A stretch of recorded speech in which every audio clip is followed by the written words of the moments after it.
Hola a todos quienes van a escuchar un nuevo episodio que traigo en mi canal N11. Hoy tengo un gran invitado, un gran profesor también con quien estaremos charlando. Y de antemano, activen campanita, suscríbanse, apoyen este trabajo, este espacio para la libertad, para los efectos de poder contribuir a todos ustedes en más información y así podamos tener todo y cada uno de estos temas de filosofía, de historia, política y recientemente de bioética. Así que también puedes contribuir en Flow y en Patreon. Constitúyete como mecena para poder apoyar este trabajo, para poder tener también material inédito, trabajos inéditos de mi parte y próximamente tendré otros proyectos ahí en carpeta para todos ustedes. Así que corre video y quédate hasta el final.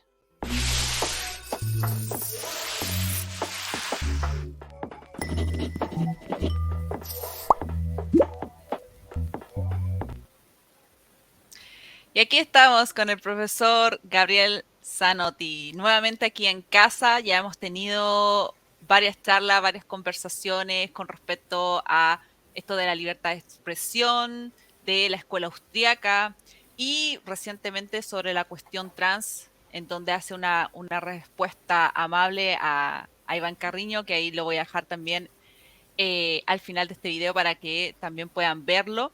Y ante todo, hacerle la presentación, aunque ya es muy conocido en YouTube y por muchas otras personas con las cuales uno conversa y todo, ya saben quién es el profesor doctor en filosofía, en economía, en ciencias políticas, argentino, es académico especializado en lo que es liberalismo y catolicismo. Tuvimos varios cursos ahí en la maestría en filosofía y es director académico del Instituto Acton de Argentina.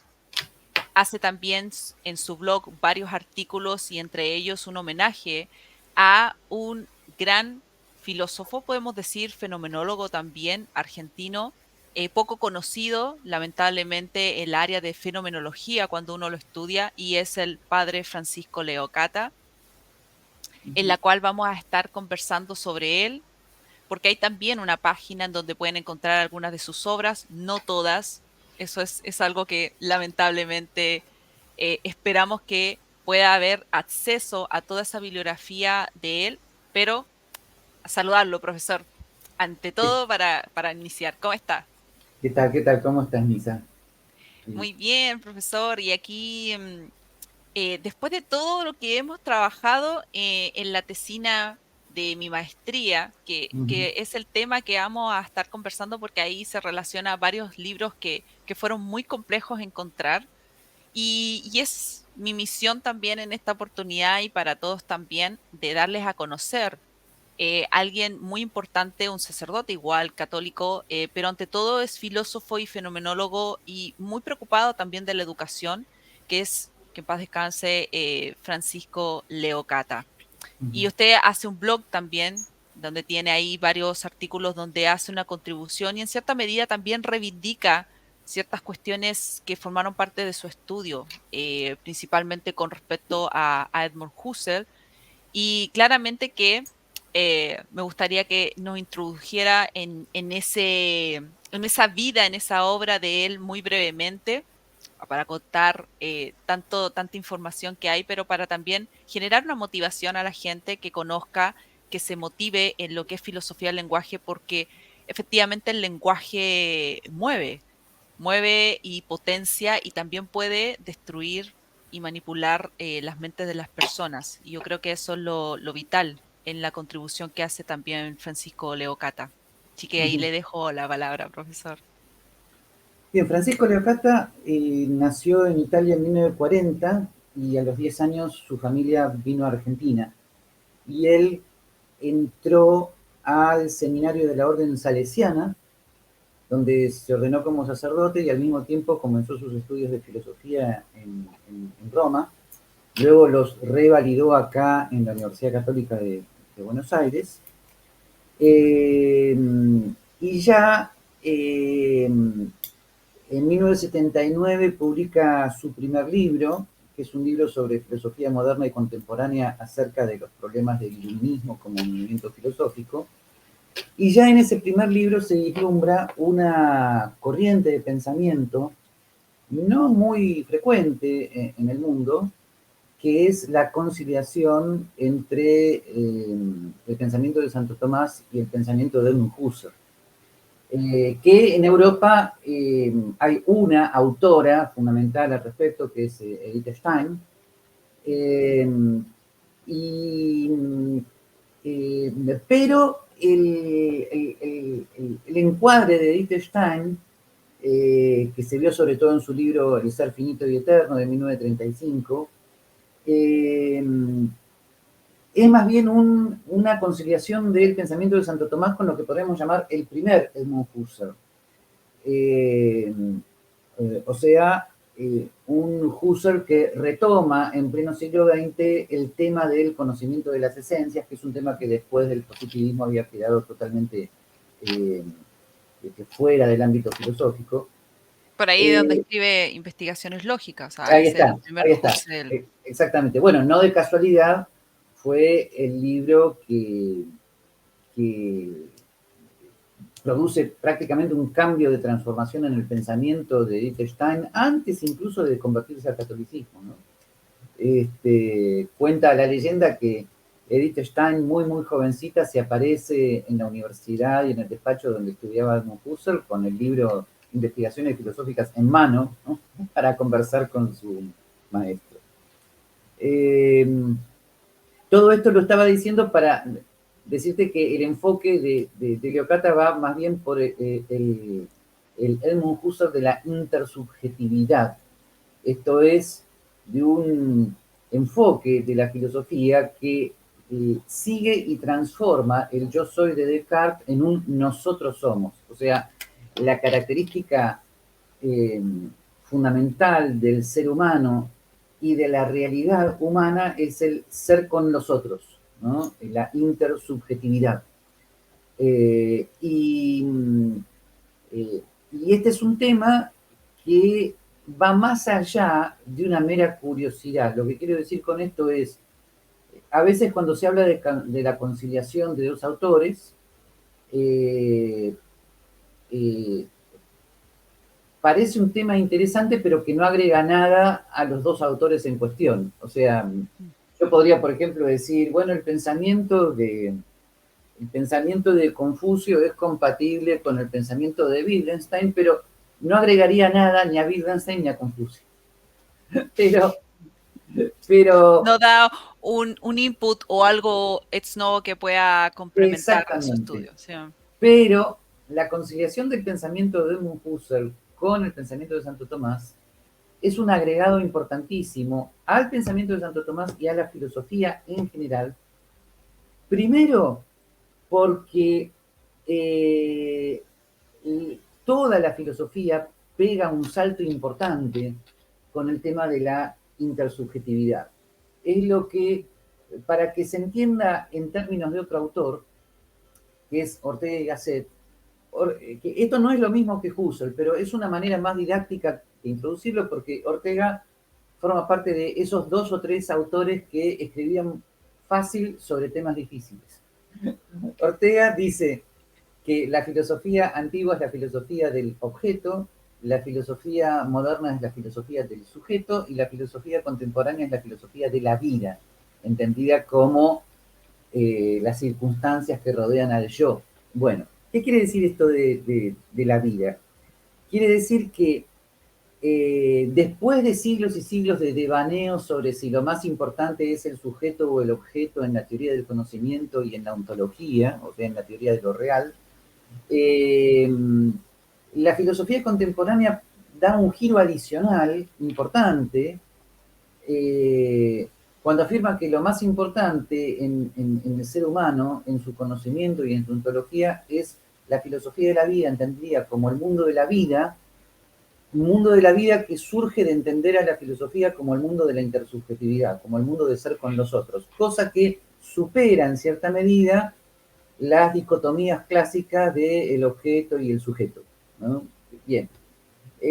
Por lo tanto, ya para la filosofía la intersubjetividad es un punto importantísimo, pero para Santo Tomás también.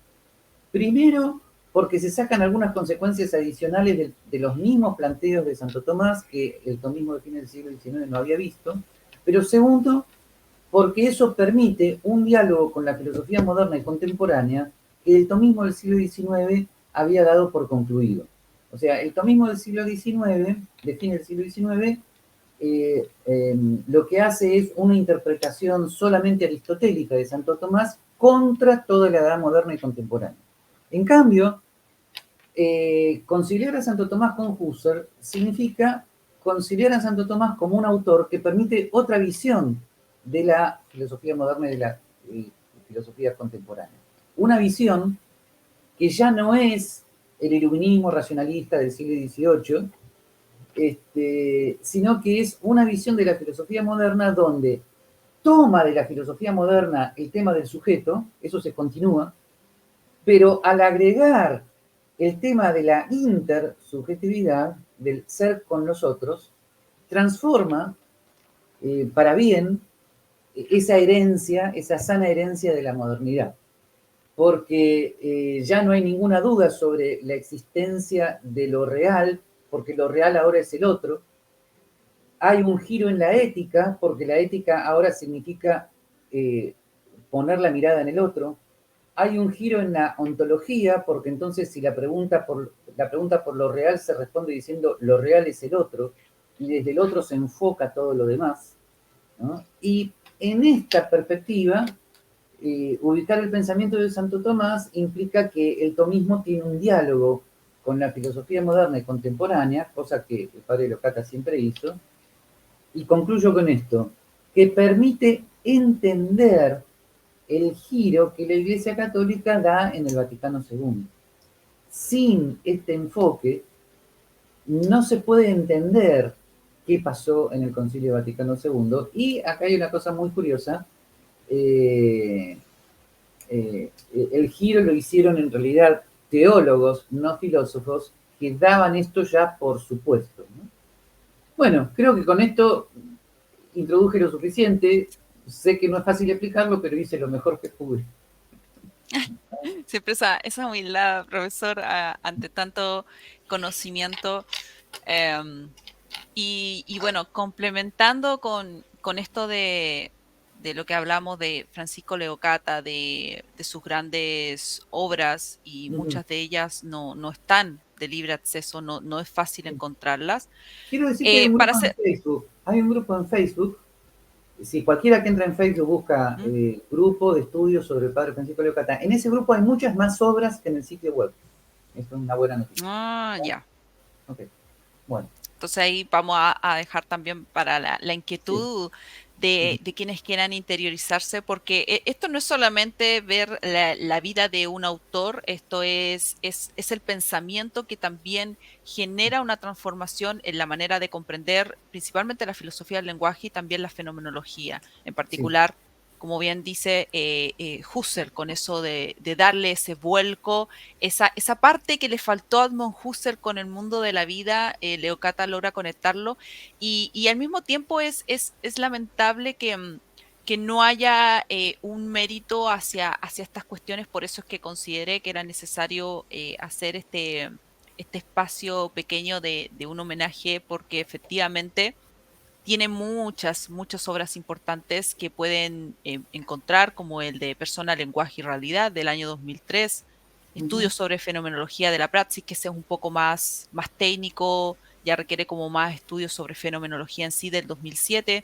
Filosofía y Ciencia Humana del 2010, ujú. del Iluminismo a nuestros días, que ese también forma parte de un punto clave en esta tesina que escribí con usted del año 2012, y La vertiente bifurcada del año Sí, 2013, y la última, que ya sería Situación y perspectiva de la filosofía moral del 2017, si no me equivoco. sí, sí, sí, correcto. Entonces, eh, ¿qué es lo importante y qué es lo que vamos a rescatar de las grandes contribuciones que hace Francisco Leocata? Porque particularmente para quienes se van a centrar en este estudio, vamos a compartir ciertas nociones para podernos adentrar en el estudio del pensamiento. eh, no es porque uno quiera ser autorreferente, pero para tomar la tesina que hice Sí, y sí. que usted fue mi tutor, que es de comentarios del libro del padre Francisco Leocata, Persona, Lenguaje y Sí. Realidad. donde va una reivindicación de su estudio en torno al lenguaje y a la intersubjetividad del mundo de la vida de Edmund Husserl. Habíamos escrito, ¿cierto?, Sí, un sí, ensayo donde ya sí, sí. hablaba de esa ruptura de la intersubjetividad, esa dessubjetivización del sujeto para con el otro, porque efectivamente acá ya no es el ser en el mundo, sino que es en el mundo para con el otro. ¿Cuál es mi relación que tengo con el otro? Por eso es que me interesa dar ese manifiesto, esa reivindicación que hace Leocata, porque él, ante toda esta historia que hace, ante todo este giro lingüístico, esta transformación del positivismo y la ruptura de la metafísica, Leocata siempre trató de tomar esa postura en mi impresión, siempre tomó esa postura conciliadora, esa postura de decir, bueno, unamos estos dos polos que Ujú. parecen ser opuestos, que parecen ser incompatibles, podamos llegar a un consenso en el sentido de generar lo mejor para el ser humano, lo mejor para el individuo en el mundo, y en eso es la conexión con el otro, con el prójimo. Y eso me parece vital porque él también hace un análisis importante en torno al lenguaje, cuando habla de la persona humana y del lenguaje, porque ahí es donde centra su estudio de la intersubjetividad, en esa comunicación para con el otro. Y es tan importante en estos tiempos porque uno puede ver que efectivamente ese concepto, esa noción tan elemental, hoy en día está en quiebre, hay una ruptura. Podemos ver lo que pasa en definitiva cuando uno quiere realizar debates, cuando uno se ve enfrentado a diversas vicisitudes en donde no está esa conexión. Y eso me parece realmente importante porque me recuerda a ese discurso que usted también ha citado varias oportunidades de Ratzinger, que hace en la universidad, donde habla sobre este tema del relativismo. Y me Ah, parece que esa es la ratismo. conexión que hace. Ahí le voy a dejar la palabra Sí, para que nos pueda comentar. sí, retomando el tema de la importancia que tiene el tema del otro, eh, eh, frente al famoso tema de la duda sobre el mundo externo, sobre el cual se estructura la filosofía de Descartes en adelante, la historia de la filosofía moderna parece atravesada por de qué modo puedo solucionar la duda sobre el mundo externo, ¿no? Y ahí vienen diversos autores con sus diversas propuestas para solucionar cómo puedo estar seguro de que conozco al mundo externo, ¿no? Eh, la respuesta de Husserl es que el conocimiento del otro, en tanto que es otro, implica la certeza de que hay algo más en la realidad que el mero yo, ¿está? O el solo yo. ¿Por qué? Porque eh, eh, si yo estoy con otra persona tomando un café, no puedo tener dudas sobre que el otro existe. Y acá viene la relación de teoría del conocimiento con ética, porque el otro genera conmigo un compromiso existencial. ¿Qué quiere decir un compromiso existencial? Quiere decir que debo respetar al otro en tanto otro. No puedo usar al otro como un mero instrumento. Y ese compromiso moral da la evidencia de la existencia del otro y da la evidencia de que hay dos en el mundo, los que estamos hablando, y la evidencia de lo que es una persona y la evidencia de la limitación en el ser de la persona. O sea, todas las cuestiones básicas de la ontología se van desprendiendo de la intersubjetividad como un conjunto de consecuencias lógicas a partir de la existencia del otro, ¿no? Bien, por eso Francisco Leocata, retomando el tema de Leocata, se preocupa tanto del rescate de la intersubjetividad en la obra de Husserl, que es un tema que aparece sobre todo en Ideas 2, eh, cuya primera versión, no publicada directamente por Husserl, es de 1927, al mismo tiempo al mismo tiempo Meditaciones Cartesianas del mismo año, luego La crisis de las Indias Sí, sea Europeas de europeo. 1935. Bien, y volviéndole a Cata, Leocata publica su primer libro, como ya te dije, en 1979, que se llama Del Iluminismo en nuestros días, y a partir de ahí comienza a publicar una serie de artículos que lentamente están siendo subidos eh, a, ese, a ese grupo en Facebook, que se llama Grupo de Estudios sobre la Obra de Francisco Leocata. Eh, eh, pero ahí se produce un problema en la recepción de las obras del padre Francisco Leocata, porque él, con esa serie de artículos, se presenta más que nada como un historiador de la filosofía. Eh, y lo que ocurre es que él hace filosofía en su diálogo con los autores, en su estudio, en su diálogo con los autores. Y entonces, en determinado momento, él se da cuenta de que él tiene que sistematizar todo eso que está quedando como suelto en sus artículos sobre historia de la filosofía. Y ahí comienza a escribir una serie de libros donde sistematiza su pensamiento. Justamente uno de los primeros, si mal no recuerdo, es el libro sobre el cual hiciste tu tesis de maestría, que es Persona, Lenguaje y Realidad, que es una excelente muestra de cómo se procede en esta labor de síntesis. Ahí Francisco Leocata eh, primero explica lo que es el mundo de la vida de Husserl, o sea, el ser con los otros, lo hace compatible con la ontología y la teoría del conocimiento de Santo Tomás de Aquino, cosa que no es muy difícil.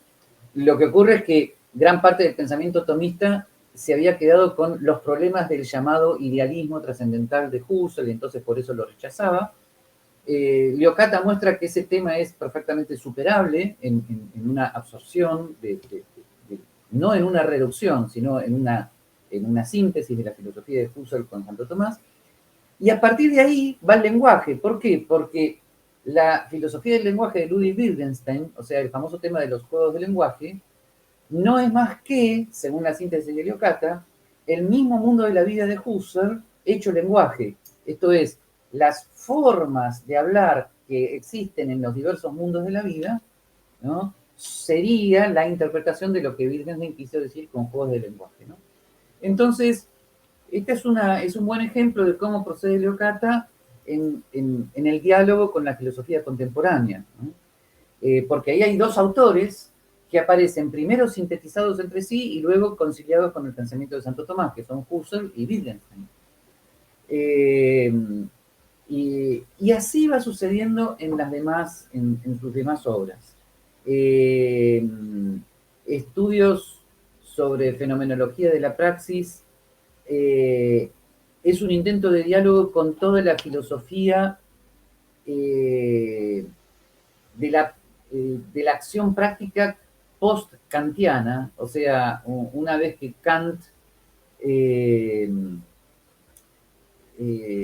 divide el mundo eh, entre la crítica de la razón teórica y la crítica de la razón práctica, la razón práctica, la praxis, aparece como desgajada del pensamiento teórico, si no fuera porque Kant dijo que los temas de Dios, el alma y la libertad se suponen en la acción moral. Bueno, entonces Leocata va a fondo con eso, concilia esa intuición moral y metafísica que tiene Kant con el pensamiento de Santo Tomás, y a partir de ahí puede establecer un mejor diálogo con ciertos aspectos de la filosofía contemporánea, como por ejemplo la Escuela de Frankfurt o el pensamiento de Hugh Habermas, ¿ok? Bueno, acá tenemos otro ejemplo de cómo procede Leocata en la síntesis con la filosofía contemporánea. Eh, y por eso su penúltimo gran libro, que es La vertiente bifurcada, es tan importante porque en ese libro Leocata sistematiza cuál es su visión de la filosofía moderna y contemporánea de acuerdo con esta síntesis. Quiero decir, en ese libro Leocata ofrece una nueva lectura de autores como Descartes, Malebranche, Gerdil, etcétera, conciliables con el pensamiento cristiano católico, ¿no? O sea, es una nueva visión de lo que es la filosofía moderna. cosa que es, por un lado, bastante revolucionaria, porque es la primera vez que yo te diría que eso se hace sistemáticamente desde el pensamiento cristiano católico, eh, pero por el otro lado es decir explícitamente lo que los teólogos previos al Vaticano II habían visto de manera implícita, ¿no? Así que bueno, en eso radica su importancia, ¿no? O sea, eh, tal vez esto no se advierta en estos momentos donde eh, en las circunstancias actuales eh, el, el, pensamiento católico se ve como tironeado por dos tentaciones. Una tentación es volver a un pensamiento totalmente premoderno y por lo tanto reaccionar absolutamente contra el Vaticano II, que es una tentación fogoneada por, eh, por la teología de la liberación por un lado y por el pensamiento posmoderno por el otro dentro del pensamiento católico, y, ese es el otro, y esa es la otra tentación. La otra tentación eh, es eliminar del pensamiento católico las bases ontológicas de Santo Tomás de Aquino, ¿no? En cambio, sí, eso genera eh, ciertas corrientes teológicas actuales que ponen en duda la moral tradicional de la Iglesia. Eh, la manera de superar este problema en el cual se encuentra la Iglesia en este momento es un diálogo con la filosofía moderna contemporánea en armonía con Santo Tomás de Aquino. Y eso es lo que hace Francisco Leocata. O sea, lo que estoy diciendo directamente es que comprender el pensamiento de Francisco Leocata es colocar al Vaticano II en su lugar, en el lugar en donde lo ubica precisamente Ratzinger, eh, y por lo tanto evitar estas dos tentaciones. Volver a un pensamiento premoderno, que es lo que intentan algunos tomistas de fin del siglo XIX, o convertir al Vaticano II en una nueva iglesia católica en discontinuidad absoluta con la anterior, ¿no?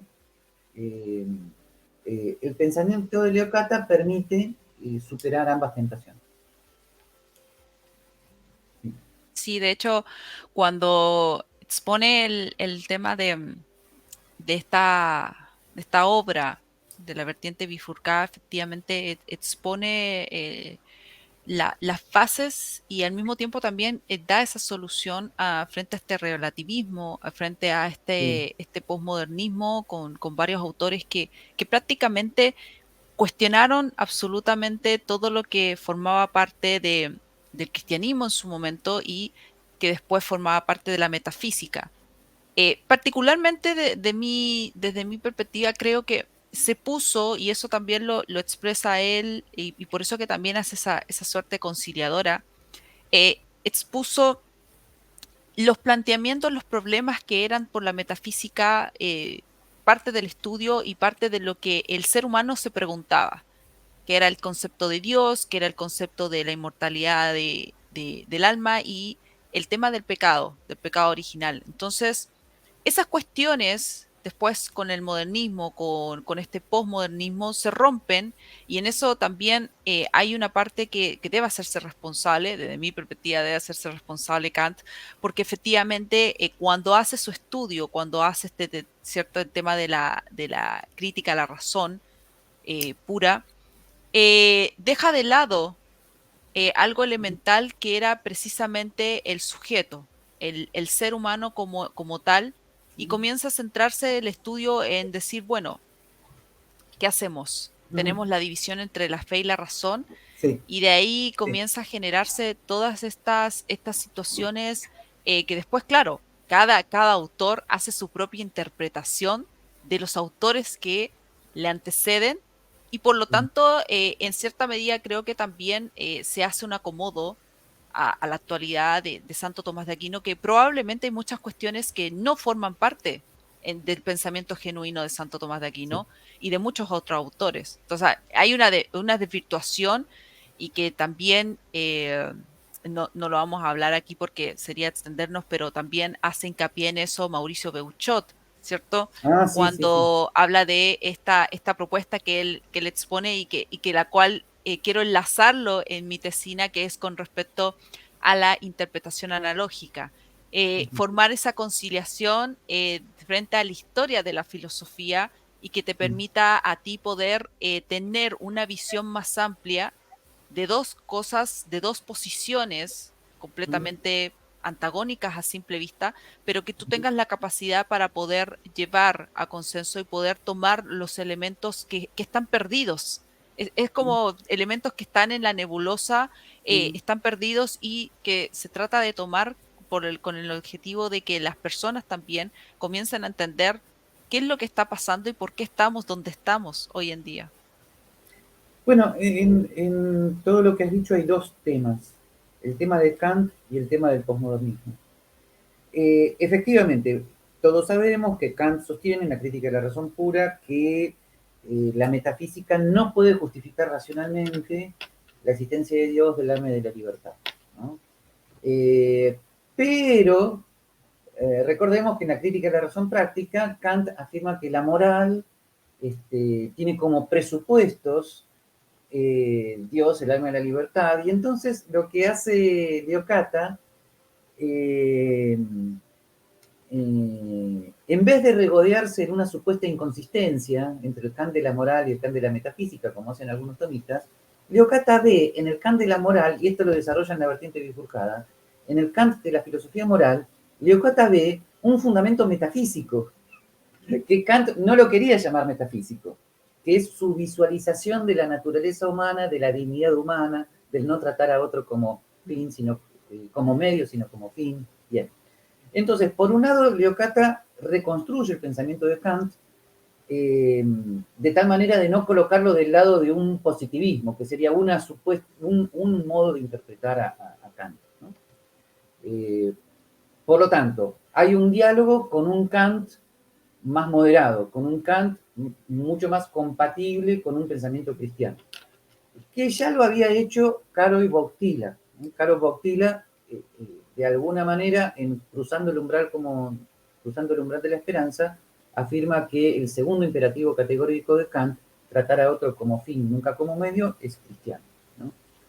Pero Kant no es posmoderno. El posmodernismo no es que critica la razón de la metafísica tradicional, sino que el posmodernismo critica toda la razón, que es lo que a mí me gusta llamar la interpretación de izquierda de Heidegger.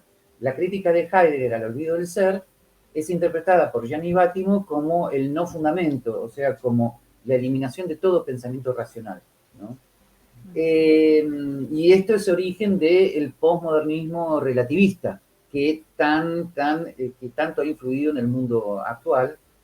Eh, bueno, obviamente Leo Cata, a través de Husserl, tiene una lectura de, de la hermenéutica que no es relativista, porque me olvidé de decir, habitualmente en el mundo actual por hermenéutica se entiende Heidegger y de alguna manera las interpretaciones relativistas de Heidegger, Bátimo, Derrida, etc. Eh, pero en cambio, Leocata tiene una lectura del tema de la hermenéutica, o sea, del tema de la interpretación, directamente a partir del mundo de la vida de Husserl. La interpretación es lo que hace el ser humano, lo que comprende, mejor dicho, es el modo de conocer del ser humano cuando el ser humano se encuentra en su mundo de la vida, o sea, en relación con los otros. Y eso de relativismo no tiene nada. ¿Ok? Sino que es sencillamente agregar sensibilidad histórica al pensamiento teórico, ¿no? O sea, al conocimiento de la naturaleza de las cosas, que siempre es limitado, agregamos, pero no como un agregado occidental, sino necesario, o sea, recordamos la sensibilidad histórica donde se mueve todo conocimiento de la naturaleza de las cosas. Bueno, esta es la interpretación que Leocata tiene de la hermenéutica, y otra vez ahí notamos nuevamente una reinterpretación de la filosofía contemporánea desligada de toda tentación de relativismo, ¿no? Y esto, eh, y esto permite eh, un, un diálogo entre la metafísica de Santo Tomás, la fenomenología, la hermenéutica actual, eh, que de alguna manera es un diálogo pedido por la encíclica Fides et Ratio de Juan Pablo II hacia el final de la encíclica, o sea, en la reconciliación de razón y fe, en esta encíclica hay un pedido de que el pensamiento cristiano trate de tomar lo mejor del pensamiento hermenéutico actual, ¿no? Bueno, por ahí viene la cuestión. No, no sé si me fui del tema o No, no. no, está bien, está bien. Sí, de hecho me estaba acordando también de esa crítica que se hace a Heidegger, em, porque efectivamente sí, tiene una contribución importante su pensamiento, en lo que él, y es ahí donde hace su crítica, es con respecto al lenguaje, cuando dice el lenguaje es la casa del ser. Entonces, antepone el lenguaje como algo que está primero a el ser humano, y ahí es donde él después se aparta. Heidegger se aparta un poco del planteamiento que tenía en un principio. De ahí ya vienen todas las interpretaciones que cada quien hace, y entre ellos, claro, habíamos visto también la introducción que hace Bátimo, que bueno, también recientemente fallecido, filósofo, em, que hace una interpretación desde un sentido más moderado dentro de esa izquierda, pero efectivamente cada quien comienza a hacer su interpretación, comienza a tomar ciertos estratos de grandes autores para condicionarlos al mundo actual, pero la idea es no perder la esencia misma de ese pensamiento que también expone Leo Cata cuando habla de eso de la casa del ser, y hace un gran análisis, pero resumido me refiero, sobre el tema del ser y tiempo, porque es también una obra muy compleja y que trasciende a esta cuestión del lenguaje. Bueno, lo de la casa del ser, no, sí, no quiero con lo que voy a decir ahora exponer el pensamiento de Heidegger o resumirlo. Simplemente quiero decir que la gran intuición que tiene esa expresión, que el lenguaje es la casa del ser, es que nosotros al hablar manifestamos lo que somos. Está, al hablar nosotros manifestamos nuestro ser más profundo, ¿no? Y por eso uno de los engaños más profundos es pretender hablar como lo que no somos. Está, y por eso una de los totalitarismos políticos más engañosos es el dominio del lenguaje, o sea, el dominio en el sentido negativo del término, o sea, forzar a las personas a que hablen de un modo sin que se den cuenta de que les están cambiando el pensamiento, ¿no? Así que, ahora, esta relación entre ser y lenguaje efectivamente es una relación que Husserl no llegó a tocar explícitamente, pero Leocata ve en el tema del mundo de la vida una manera de llegar al lenguaje, que es lo que tú has trabajado en tu tesis de maestría, ¿no? Eh, eh, la importancia ontológica y política de esto es que el lenguaje no deriva en relativismo, o sea, que haya diversas maneras de hablar, no quiere que manifiestan diversas maneras de pensar, no quiere decir que el pensamiento humano no tenga una unidad en la naturaleza humana. Esto efectivamente lo dice el autor que ha citado, Mauricio Bullot, en Hermenéutica Analógica, donde dice que la analogía es la manera de encontrar la unidad en las diversas formas del lenguaje, ¿no? Entonces, el primer punto. Eh, este, y bien, y el segundo punto, la importancia política que esto tiene, es que cuando nosotros vemos la desesperación que la izquierda tiene en imponer nuevas maneras de hablar eh, a Occidente, sin que Occidente se dé cuenta, que es el tema del lenguaje llamado inclusivo, y que lo hacen por la fuerza prácticamente porque quieren mandar presos a los que no hablan de esta manera, están haciendo lo mismo. Bueno, no quiero minimizar la cuestión, no es que estén haciendo lo mismo. Están haciendo algo parecido a lo que hacía Mao Zedong cuando eliminaba generaciones enteras. Esta es una manera más sutil, menos bestial, de cambiar el pensamiento de las personas. Les cambiamos el lenguaje y las personas no se dan cuenta que empiezan a pensar de otra manera, ¿no? O sea, si una persona cree que para incluir al otro, en vez de decir presidente, tiene que decir presidenta, entonces le cambiaron el pensamiento sin que la persona se haya dado cuenta. ¿Ok? Es un simple ejemplito, ¿no? Por eso, uno de los ejercicios filosóficos más importantes que uno tiene que hacer es hablar según lo que se piensa. Yo hay ciertas expresiones que se han incorporado al mundo político actual que yo no utilizo. Yo, por ejemplo, la expresión clase social no la uso, y otro tipo de cuestiones. En realidad no me doy cuenta de qué cosas no uso, habría que ver, ¿no? Pero yo hablo según lo que pienso.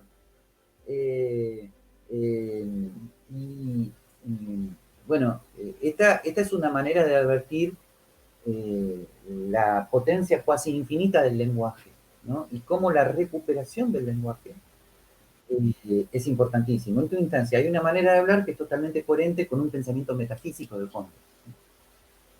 Por eso la insistencia de Leo en rescatar la filosofía del lenguaje desde el pensamiento de Santo Tomás y desde el pensamiento de Husserl. Así que bueno, este, ahí Así va. es.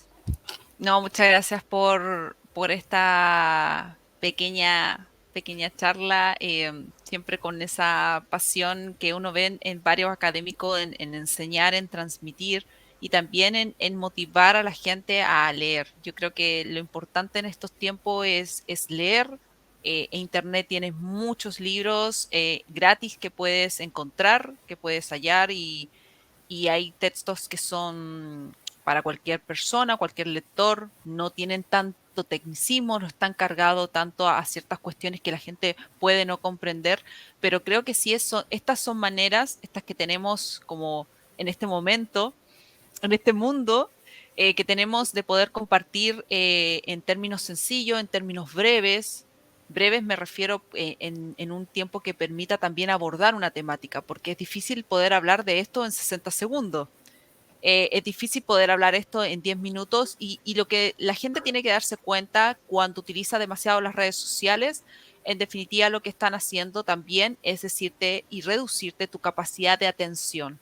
No es que el ser humano no pueda retener esta conversación de 40 minutos, no es que hay que condicionarse a los tiempos y por lo tanto hay que hacer todo brevemente, es que tú puedas salir de ese espectro y puedas retomar una lectura que dicho sea de paso, muchos autores siempre recalcaron la lectura en silencio, esa lectura que uno tiene para consigo mismo, para poder reflexionar. Por eso es que siempre la lectura es tan enriquecedora en ese sentido, porque es el espacio que uno tiene para poderse conectar y para poder comprender también lo que está leyendo. Así que, no sé si algo para terminar, profesor, sus últimas palabras de esta reflexión. Sí, de acuerdo a lo que estás diciendo, estamos en un mundo caótico desde todo punto de vista, eh, y efecto de ese caos es que no permite el pensamiento. Eh, hay un mal uso de las redes sociales, que son buenas en sí mismas. Estamos bombardeados por frases cortas, efectistas y propagandísticas.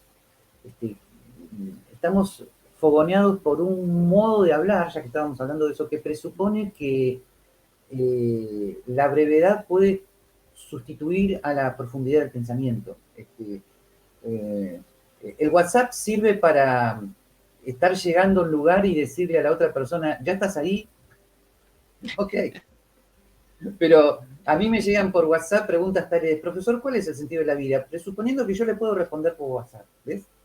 Entonces, yo habitualmente respondo, bueno, hay algo, habría un buen libro para leer o nos reunimos para tomar un cafecito, pero lo que yo exhorto es a todos los que nos están escuchando es que no caigan en la tentación de suponer que pueden sustituir la profundidad del pensamiento eh, con brevedades imposibles.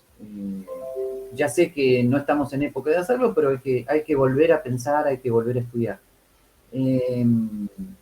Este, cuando pase la polvareda de este accidente, de esta caída que ha tenido el pensamiento metafísico de Occidente, entonces recién ahí se van a poder ver los autores que quedaron como fundamentos de una época futura. Uno de ellos va a ser Joseph Ratzinger y otro de ellos va a ser Francisco Leocal. Sí. Sí, también creo que pasará, esto también pasará, como dice esa leyenda, todo esto que estamos viviendo va a pasar, puede tomar su tiempo, pero dejará sus secuelas, evidentemente, pero también saldrá a la luz ciertos autores que quedaron en el olvido o incluso que han sido denostados actualmente.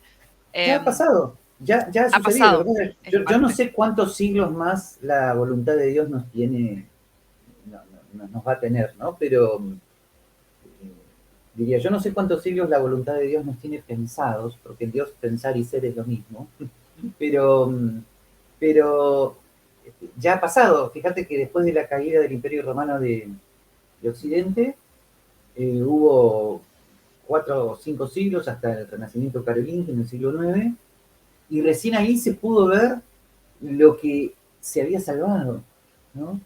Dios sabrá lo que se perdió, pero lo que se salvaron quedaron como autores clásicos, ¿no? Y bueno, va a pasar lo mismo. Tú y yo no lo vamos a ver, eh, Lo pero por verán lo menos, las futuras pero generaciones. estamos tratando de colaborar en que ciertas cosas no se pierdan. Claro, es como inmortalizar ciertas cosas que se puedan ver después en otros años, con En otra realidad, tecnología probablemente. tú y yo estamos siendo en este momento como curadores del arte del pensamiento. Estamos, estamos, estamos rescatando viejas obras de arte, las estamos limpiando un poquitito, las estamos dejando ahí. Estamos siendo curadores de eso. Sí. Así es.